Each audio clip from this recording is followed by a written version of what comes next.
परम पूज्याचार्य जी द्वारा मल्यार्पण हो रहा है। आप कर्तव्य ध्वनि से इस पावन क्षण का अभिनंदन करें। और अब प्रथमाचार्य जी के चरणों में परम पूज्याचार्य जी के कर कमलों द्वारा मल्यार्पण हो रहा है। और आप कृपया कर्तव्य ध्वनि से इस पावन क्षण का स्वागत करें।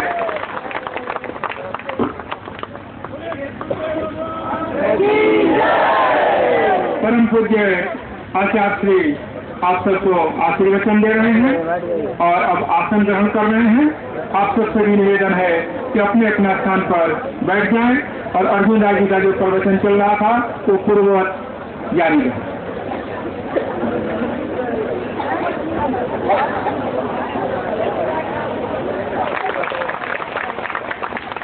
श्री विश्वनाथ शर्मा जी, श्री सुभाष सिंह जी, DIG भागलपुर रेंज,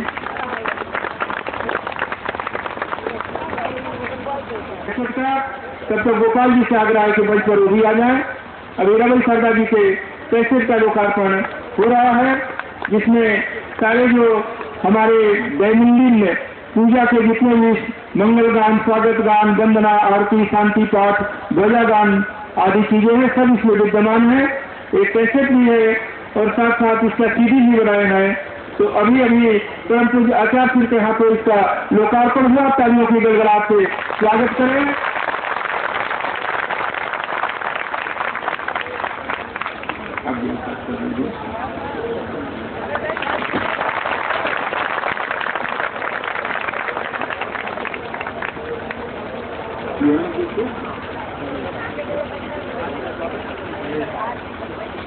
और अब श्री गोपाल जी भूतपूर्व अध्यापक की पुस्तक विहंगम योग के प्रणेता का विमोचन होने जा रहा है। अभिनंदन भी करें, पुस्तक का विमोचन संपन्न हो रहा है।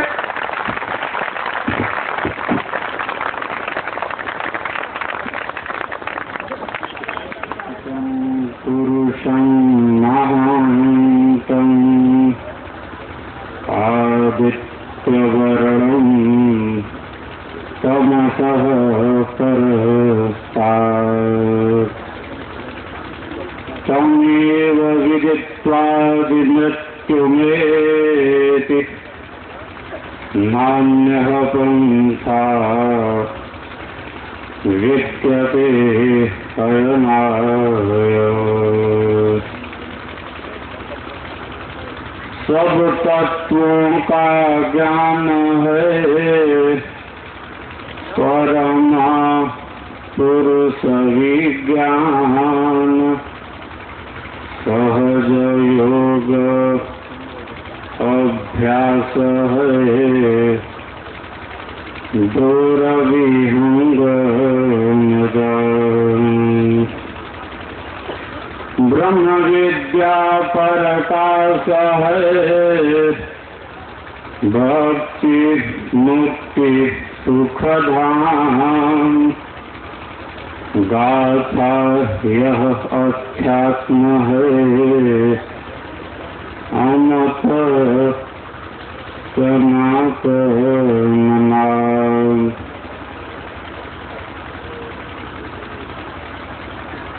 परमाराध्य परम वंदनीय श्री सद्गुरुदेव समारोह के मुख्य अतिथि श्री के शर्मा जी, श्री चंद्रकांत जी जायसवाल, श्री सदय जी, विहंगम योग संत समाज के उपदेष्टागण, प्रचारकगण, विहंगम योग परिवार के सदस्यों, बंधुओं, आज का यह जो दिन है यह विहंगम योग की स्थापना का दिवस है। आज ही के दिन 81 वर्ष पूर्व विहंगम योग के प्रणेता अनंत श्री सद्गुरु सदाफल देव जी महाराज ने वृत्तिकूट आश्रम पर लक्षावती महायज्ञ संपन्न करने के बाद विहंगम योग के विश्व प्रचार का संकल्प लिया था। विहंगम योग संत समाज के लिए यह एक बहुत बड़ा पर्व है जिसे हम वार्षिकोत्सव के रूप में मनाते चले आ रहे हैं। श्री स्वामी जी ने अध्यात्म के सारे रहस्यों का उद्घाटन किया है। किस आधार पर किया है? वो आधार क्या था? वह जो आधार था वह उनका अपना अनुभव था, उनकी अपनी साधनात्मक उपलब्धि थी। वह ज्ञान मात्रवाचक नहीं था, वह मात्रवाचक ज्ञान नहीं था, और वह ज्ञान पुस्तकों को पढ़कर भी प्राप्त नहीं किया गया था। बंधुओं, आज इसी की आवश्यकता है। हमारे देश में विद्वानों की कमी नहीं है, भाषा और व्याकरण जानने वालों की भी कमी नहीं है। श्री स्वामी जी ने जिस सिद्धांत का प्रतिपादन किया वह सिद्धांत क्या था? वह सिद्धांत का आत्मा का और वह विज्ञान था परमात्मा का। श्री स्वामी जी ने सारे तत्वों का रहस्योद्घाटन किया, प्रकृति से लेकर परमाणु पर्यंत और आत्मा से लेकर परमात्मा पर्यंत। श्री स्वामी जी अध्यात्म के विषयों के सर्वज्ञ थे। प्रकृति से जीव का निष्क्रमण कैसे होता है, इस भेद को क्रियात्मक रूप से जानते थे। और यह ज्ञान कैसे संभव है? यह ज्ञान हमें कथा कहानियों में नहीं मिल सकता। किस प्रकार से आत्मा प्रकृति का निष्क्रमण करती है, यह ज्ञान श्री स्वामी जी के पास था। और क्या था? ज्ञान था पर काया प्रवेश का। श्री स्वामी जी कहते थे कि मैं मास्टर हूं पर काया प्रवेश का, और मैं इसे करूंगा, और मैं कुछ जिद्दी स्वभाव का भी हूं। श्री स्वामी जी ने शरीर छोड़ने के पश्चात पर काया प्रवेश का भी प्रयोग किया था। एक आत्मा जो आ गई थी गर्भ में, उसे निकालकर कुछ विशेष कार्य के निमित्त शरीर को धारण किया था। बंधुओं, आज आवश्यक है कि हम इस ब्रह्म विद्या विहंगम योग के विमल ज्ञान का और इसके जो पीछे शक्ति, आध्यात्मिक शक्ति, आत्मिक शक्ति, सदगुरु सदाफल देव जी महाराज का, उसके महत्व को समझे, उसकी आध्यात्मिक उच्चता को समझे और उसका अनुभव करें, उस ज्ञान का अनुभव भी करें। और यह जो अनुभव है वह अनुभव हमें इसी शरीर से प्राप्त हो सकता है। वह अनुभव हमें जीवन मुक्ति की अवस्था तक ले जाएगा। हमारा जो यह शरीर है, मानव का शरीर सर्वोत्तम है। जितने भी और शरीरधारी हैं वे क्या है? भोग योनियां हैं। वो अपने भोगों को भोगते हैं। और मानव क्या करता है? वह पिछले जन्मों के कर्मों का फल भी भोगता है और नए कर्मों को भी करता है। हमारा यह जो शरीर है यह पंच भौतिक है। पृथ्वी, अग्नि, जल, वायु, आकाश, इस पंच तत्वों के संयोग से शरीर का निर्माण हुआ। इससे सूक्ष्म हमारी इंद्रियां हैं। इंद्रियां कर्मों की हैं और ज्ञान की भी इंद्रियां हैं। ये आत्मा के बाह्य करण हैं। मन, बुद्धि, चित्त, अहंकार ये आत्मा की अंतःकरण की इंद्रियां। हमारे शरीर के संचालन में हमारे प्राणों का भी कार्य व्यापार है। पंच प्राण है, पंच को प्राण है, जो शरीर में अपने कार्य व्यवहार का संचालन करते हैं। बंधुओं, हमारे शरीर में चक्र भी हैं और बहुत से अर्थयोगी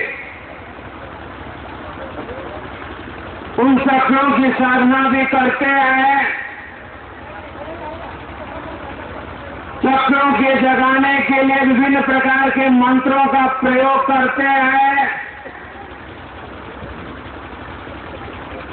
हमारे वैदिक ग्रंथ कहते हैं अष्टाचक्रा नवद्वारा देवानाम पुरो यज्ञ तस्याम हिरण्यकोश सर्वभूतिसाकृतः। एक चक्र क्या है? वह मूलाधार चक्र है।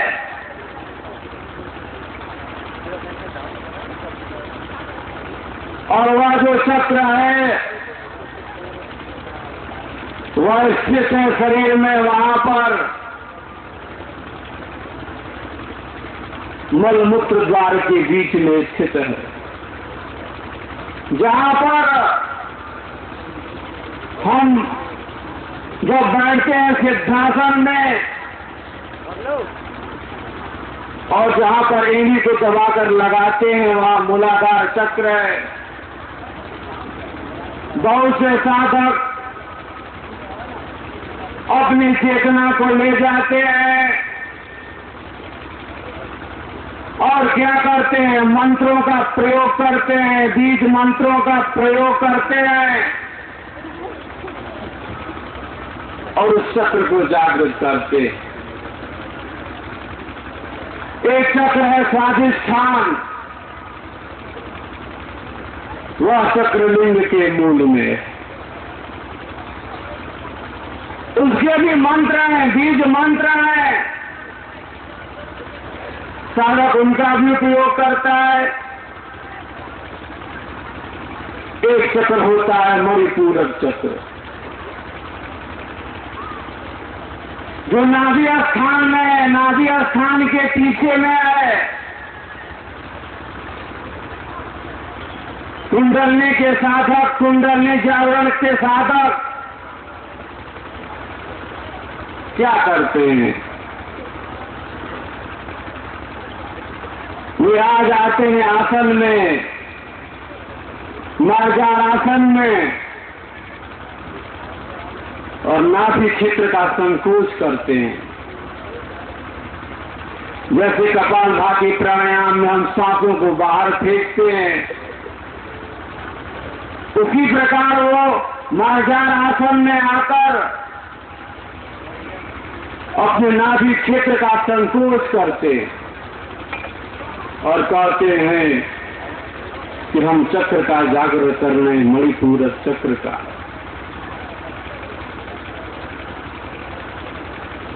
अनाहत चक्र है, हृदय के पीछे अवस्थित है।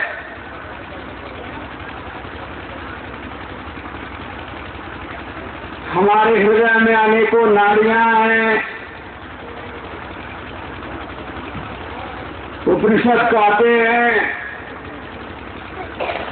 कि जीवात्मा के हृदय में नाड़ियां हैं 101 सतम चैका हृदय नाद्यस्तासां मूर्धानिधीनिस्तैका तयोर्धमायन्न तत्त्वमेति विसंगन्या उत्क्रमणे भवन्ति।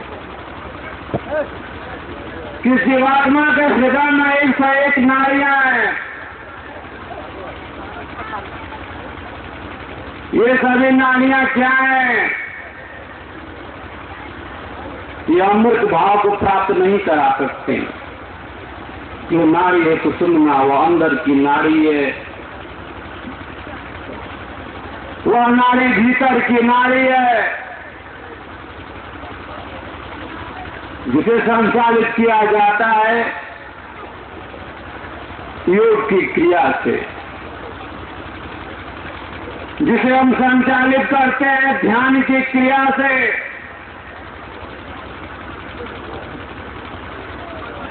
एक चक्र है विशुद्धि चक्र, जो हमारे कंठ स्थान में कंठ है, उसके भी बीच मंत्र हैं और साधक उनका भी प्रयोग करते।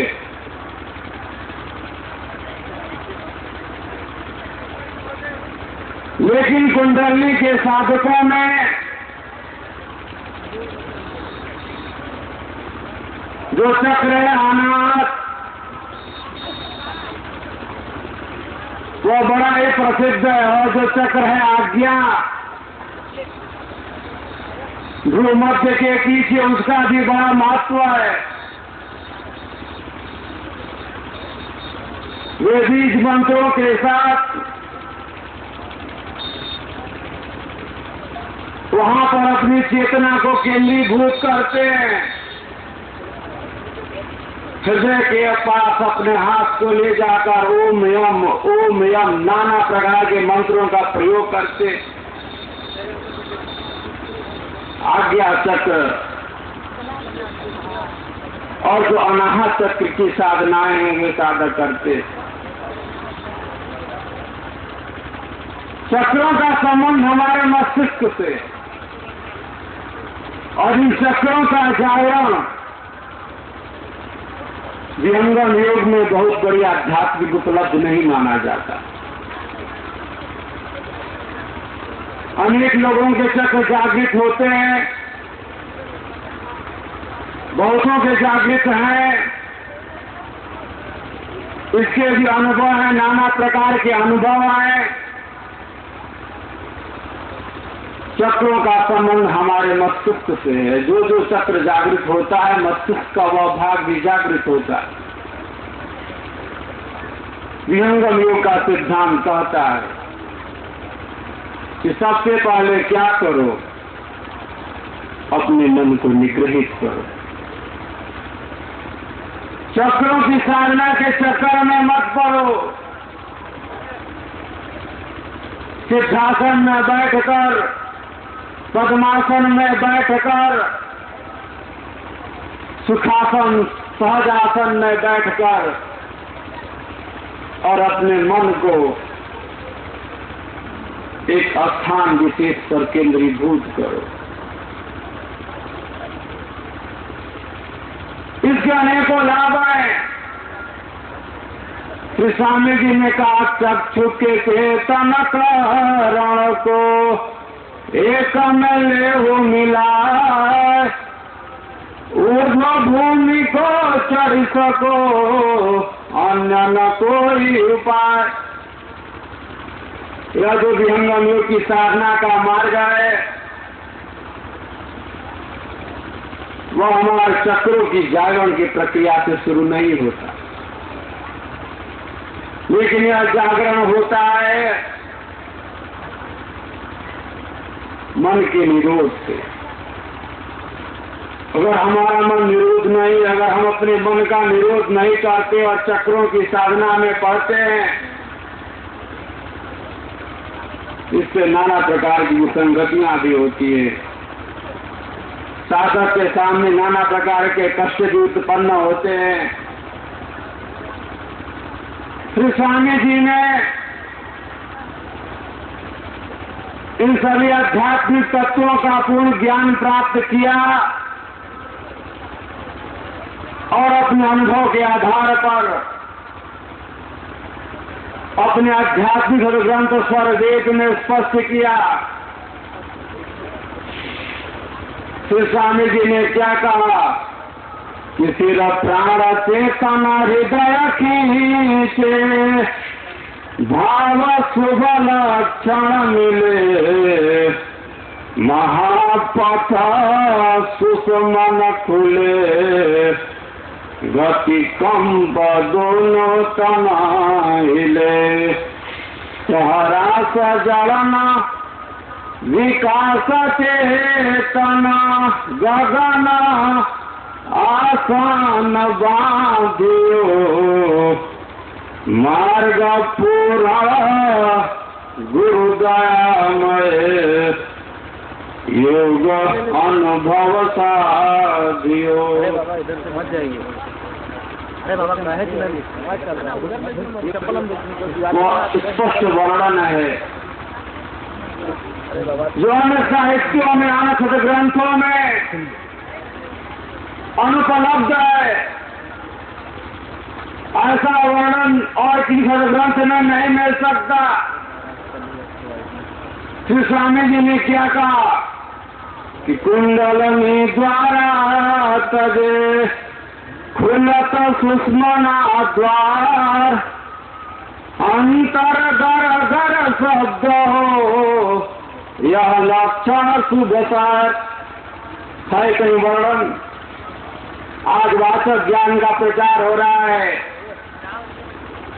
आध्यात्मिक ग्रंथों की बात को भिन्न भिन्न रूपों में हम प्रकट कर रहे हैं, लेकिन जो मार्ग है योग का, जो विज्ञान है अध्यात्म का, वह अध्यात्म का विज्ञान सर्वांगीण विज्ञान है। वह अध्यात्म का विज्ञान आत्मा की अनुभूति का विज्ञान है, और उसको समझने के लिए आवश्यक है कि हम क्या करें। शुद्ध अंतःकरण से सदगुरु में पूर्ण श्रद्धा और भक्ति के साथ यम नियमों का पालन करते हुए अपनी आध्यात्मिक यात्रा को जारी रखें। विहंगम योग संघ समाज का, विहंगम योग संस्थान का यही प्रयास है, योग के आध्यात्मिक विज्ञान का प्रचार प्रसार, जिससे मानव मन में शांति हो, परस्पर प्रेम और सद्भावना का निर्माण हो। इसी दिव्य संकल्प के साथ विहंगम योग के प्रणेता सदगुरु सदाफल देव जी महाराज के मुक्ति के संदेश के साथ, जगजीवों की मुक्ति के संदेश के साथ इसके प्रचार और प्रसार का कार्यक्रम चल रहा। श्री स्वामी जी कहते थे क्योंकि मैं शरीर में हूं, अभी मेरी शक्ति सीमित है। जब मैं अपने शरीर का त्याग कर दूंगा, मेरी शक्ति विशेष रूप से कार्य करेगी। बंधुओं, हमारा आपका यह सौभाग्य है कि वह महान सत्ता आज भी प्रकट होती है, भक्तों शिष्यों को दर्शन उपदेश करती है। अपने मंडल से, अपने परमाणु मंडल से, अपने अक्षर मंडल से, अपने योग की भूमि से, और वह सत्ता हम सभी का मार्गदर्शन भी करती रहती है। आवश्यक क्या है कि हम पात्र बने,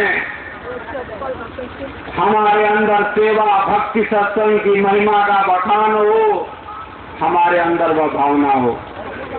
परम पूज्य आचार्य श्री की अमृतवाणी का समय है। समारोह में आए हुए सभी लोगों के आध्यात्मिक विकास के लिए सबका हर तरह से हर क्षेत्र में विकास हो, इसी मंगल भावना के साथ सदगुरु प्रभु के चरणों में नतमस्तक होते हुए आप सबों के कल्याण की प्रार्थना करते हुए अपनी वाणी को विराम देता हूँ। बोले सदगुरुदेव की।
शब्द को पर के पार सो साधु जिन पर किया तिनकी मतागा चढ़त चढ़त सब ही चढ़ा अरसठ शून्य समान आरोहण गुरुगम्य में शब्द पर सुना गंगोआ में परम गुरु विनय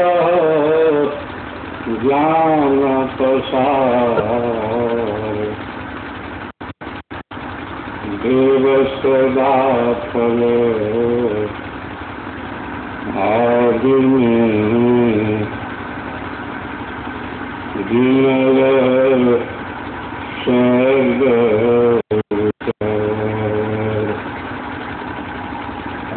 राजा कुल मधुरिना राजा कुल मधुरिना कोयल वीणा वसंत विरहीन व्याकुल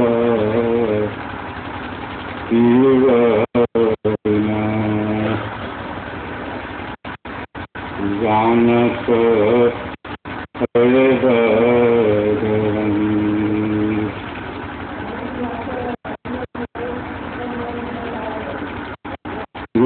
लोग परिवार के सदस्यगण,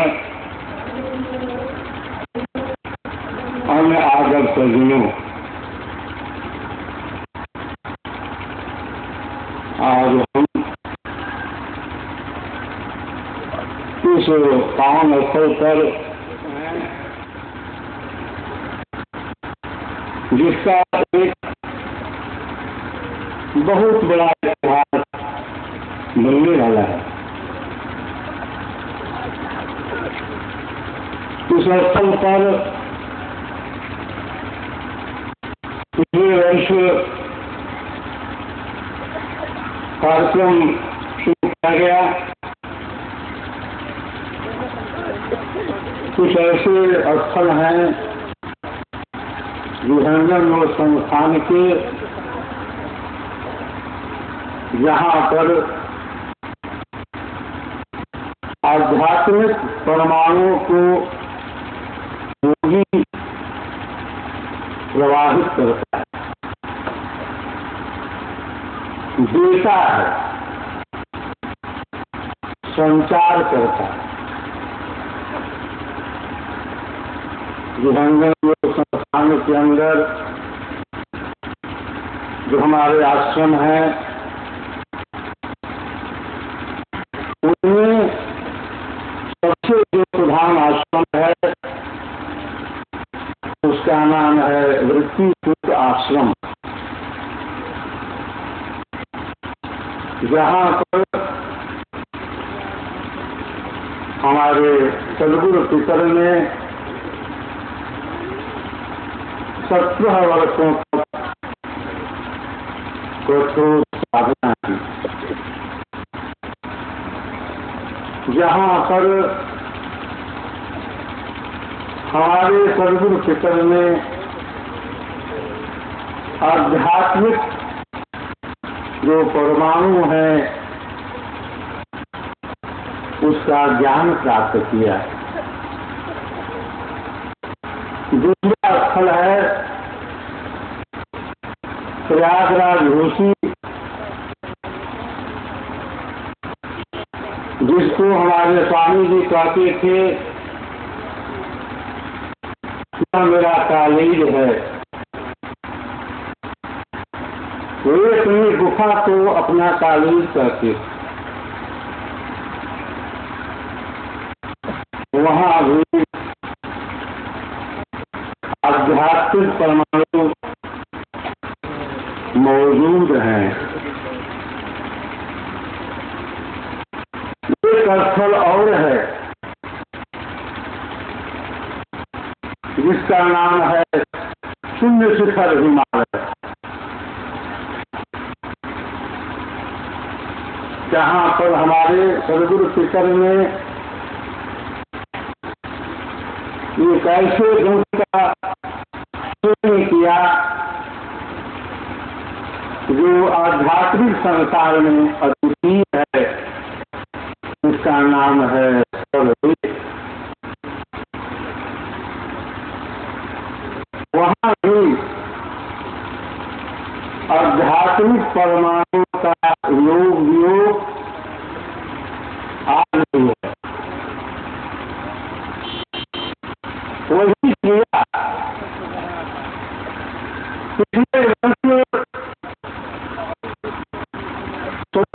दया से जो मुझे मिला है विरासत में विहंगम योग का ज्ञान, अक्षर की भूमि से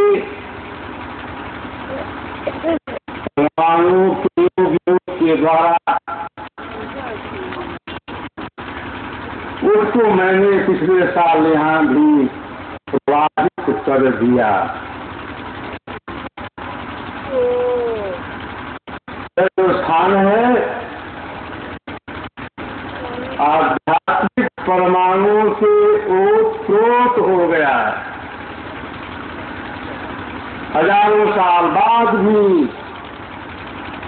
अगर कोई योगी यहाँ पर आएगा जो अध्यात्म का साधक होगा, अध्यात्म का साधक होगा, और अनुभव करेगा। यहाँ पर कोई शक्ति प्रवाहित की गई है, किसी शक्ति को यहाँ पर प्रसारित किया गया है। बंधुओं, शक्ति कई तरह की होती है। शरीर की भी शक्ति है, मन की भी शक्ति है, शक्ति है प्राण के अंदर भी, शक्ति है बुद्धि के अंदर भी, शक्ति है आत्मा के अंदर भी। एक ऐसी शक्ति है जिसका संबंध शरीर की शक्ति से नहीं है, मन की शक्ति से नहीं है, प्राण की शक्ति से नहीं है, आत्मा की शक्ति से भी नहीं है। वह जो शक्ति है शरीर से, मन से, प्राण से और आत्मा से भी अलग है। वह जो शक्ति है कोई जड़ शक्ति नहीं है, कोई शारीरिक शक्ति नहीं है, कोई ऐंगिक शक्ति नहीं है, कोई मानसिक शक्ति नहीं है, कोई बौद्धिक शक्ति नहीं है। वह जो शक्ति है जड़ नहीं है, वह शक्ति चेतन है। चेतन शक्ति वहां पर होती है जिसका आधार अध्यात्म होता है। अध्यात्म वहां पर है जिसका स्थान आत्मा के भी परे है। उसी शक्ति को हम कहते हैं अक्षर की शक्ति।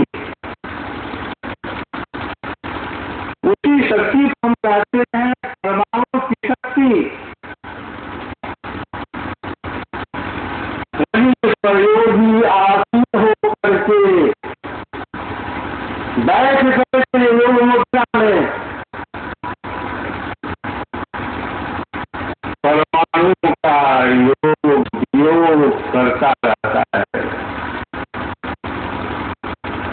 उसी चेतन केंद्र से योगी अक्षर के इच्छा के प्रयोग के द्वारा परमाणु विज्ञान के द्वारा अपनी आध्यात्मिक शक्ति का संचार देश विदेश में करता रहता है।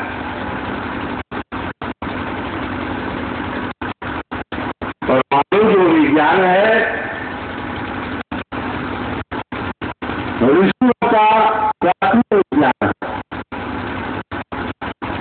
पुरातन विज्ञान है, जिसका आधार आत्मा है। आत्मा की जो शक्ति है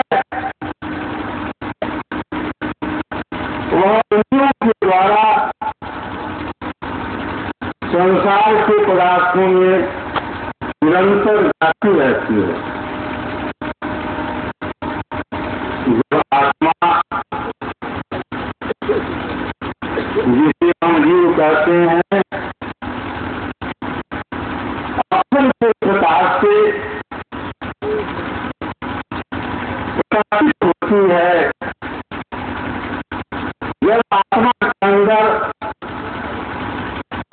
ब्रह्म का प्रकाश तब अध्यात्म घटित होता है। वृत्ति खुद आश्रम जो है एक चेतन पुरुष है। यहाँ पर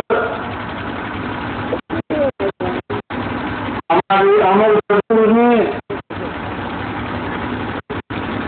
ब्रह्म विद्या के चेतन ज्ञान को अनुभव में हासिल किया।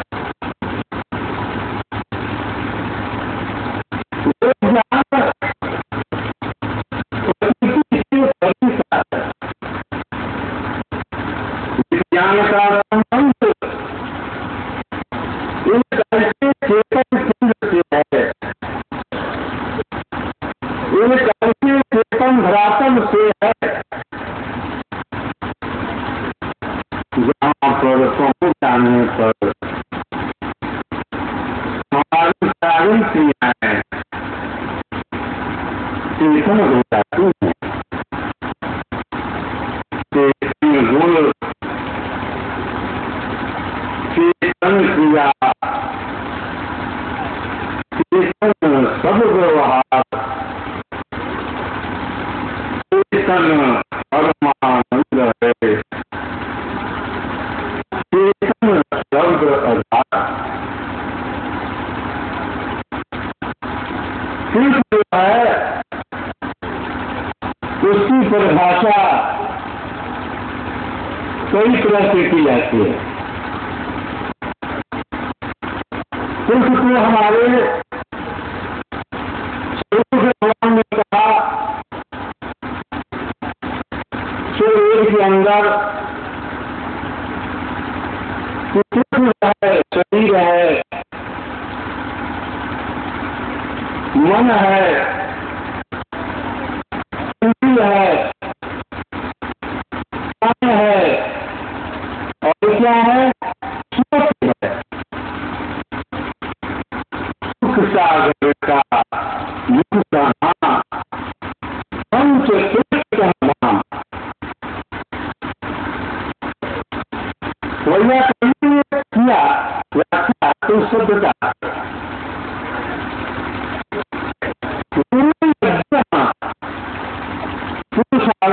मंत्री प्रलाश हुआ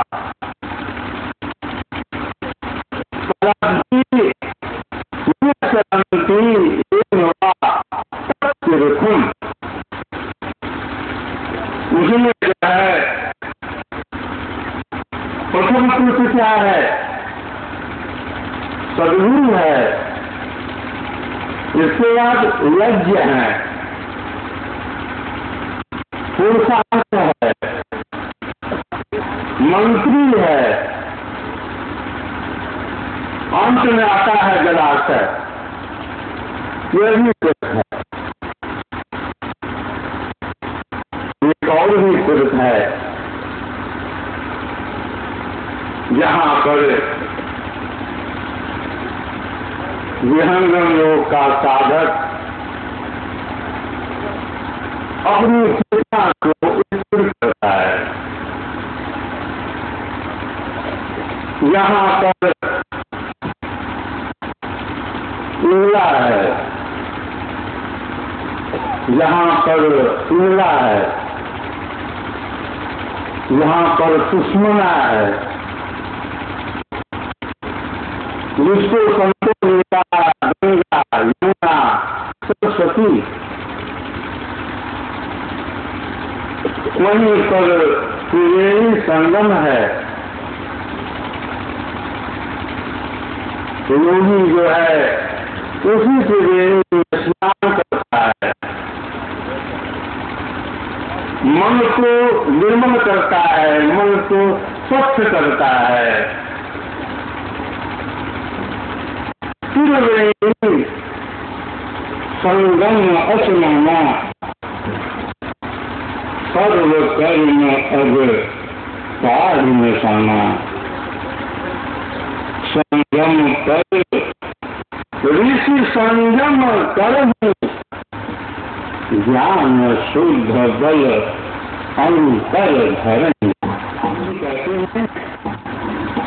सर्व तीर्थ वहां पर है, यहाँ पर ये संसार है, ये प्रकृति है। सदगुरु का जो तीर्थ है वह तीर्थ वह है जिसमें साधक स्नान करके मन के लिए करे हो जाता है, मन से भी अलग हो जाता है। तीर्थ जो है उसका भाव है तर जाना, संसार के भव सागर से पार हो जाना। पार कौन करेगा? पार करने का अधिकार किसको है? उसी को है जिसका नाम सदगुरु है। तीर्थ गए से एक फल संत मिले फलकार, सदगुरु मिले अनेक फल विचार। आज हम चर्चा कर रहे हैं अध्यात्म की, चर्चा कर रहे हैं योग की, चर्चा कर रहे हैं सदगुरु की।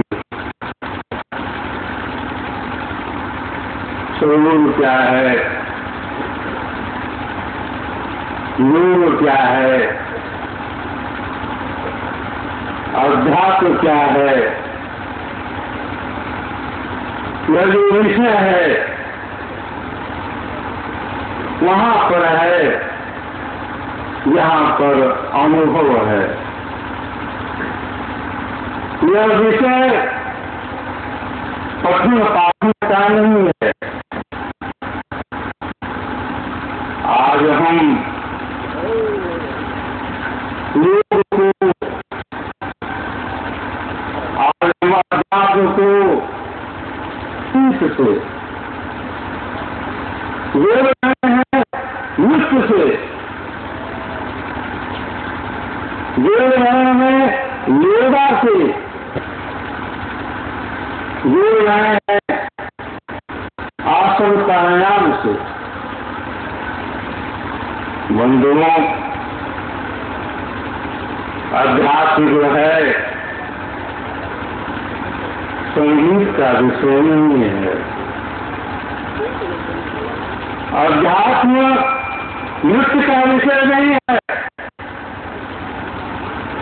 अध्यात्म जो है कोई योगा नहीं है। अध्यात्म जो है आसन प्राणायाम नहीं है। अध्यात्म वहां पर है जिसका आधार आत्मा के तले है, जो चेतन है, जो हमारा चेतन केंद्र है,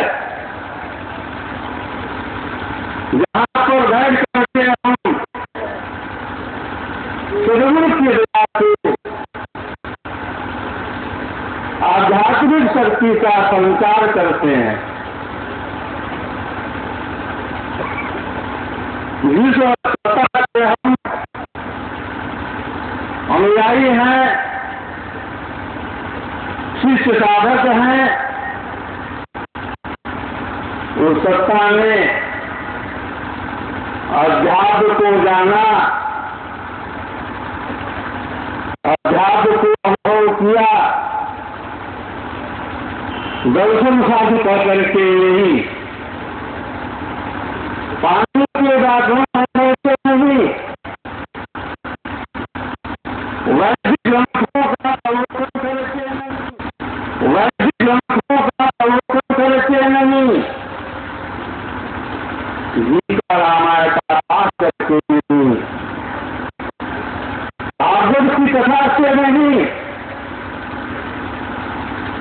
हमारे अमर सदगुरु ने अध्यात्म को जाना, अध्यात्म का अनुभव किया, उस मंदिर पर, उस केंद्र पर, जहां पर योगी परमाणु को पैक करता है,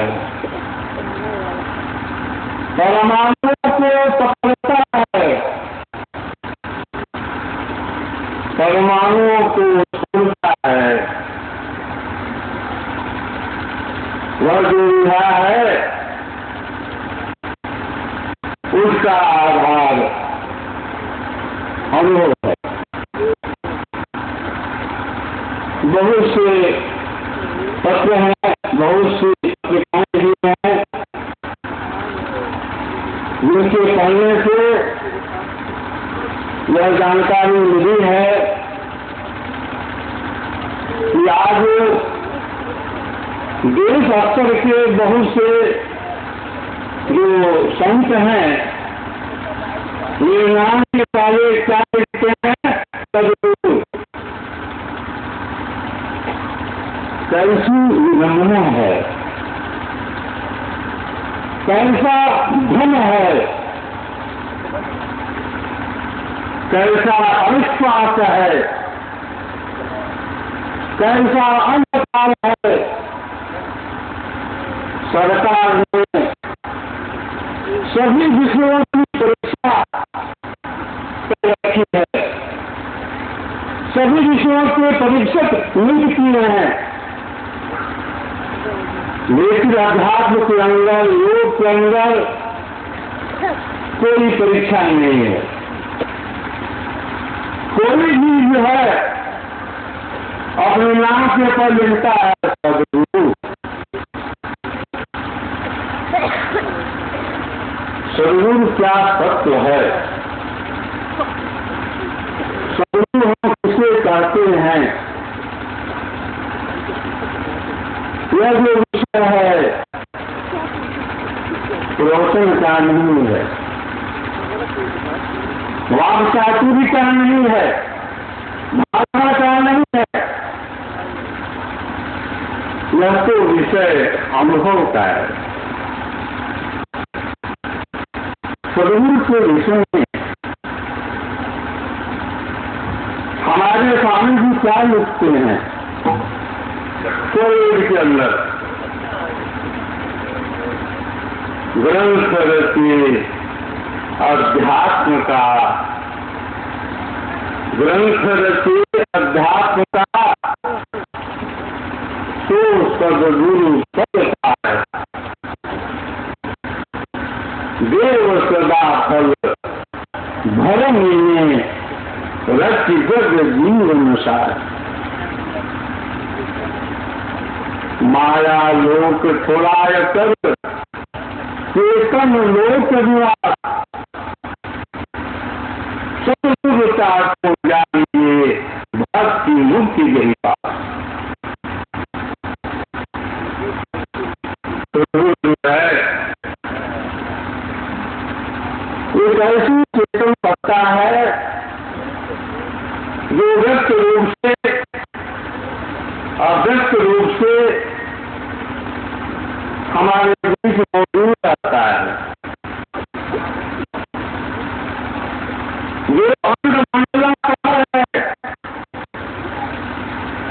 अंग मंडलाकार है, व्यापक विश्व महान, सो सदगुरु का रूप है अनुभव में पहचान। बंधुओं, सदगुरु वह सत्ता है जिसके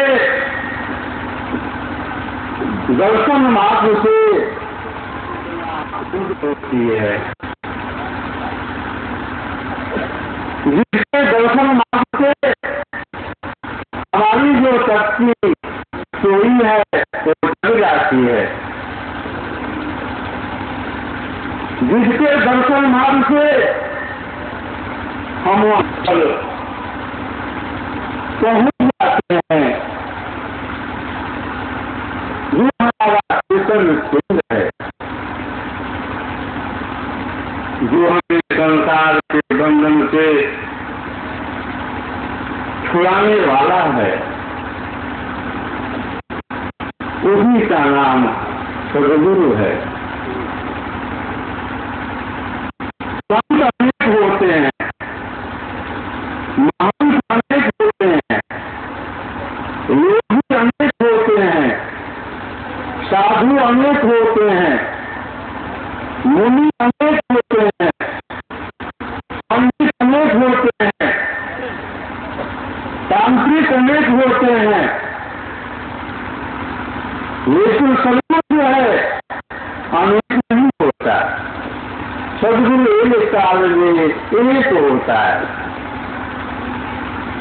और उसी के ज्ञान के द्वारा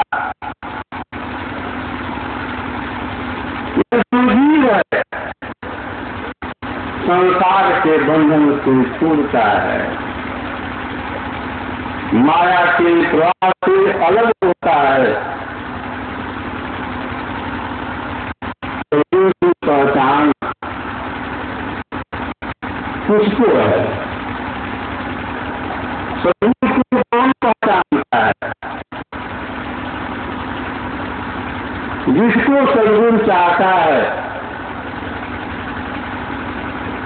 सदगुरु को हम कहते हैं अपने बौद्धिक वर्तन से, बौद्धिक बुद्धि से। सदगुरु का जो विषय है वहां पर बुद्धि की जन्म नहीं है, मन की भी जन्म नहीं है।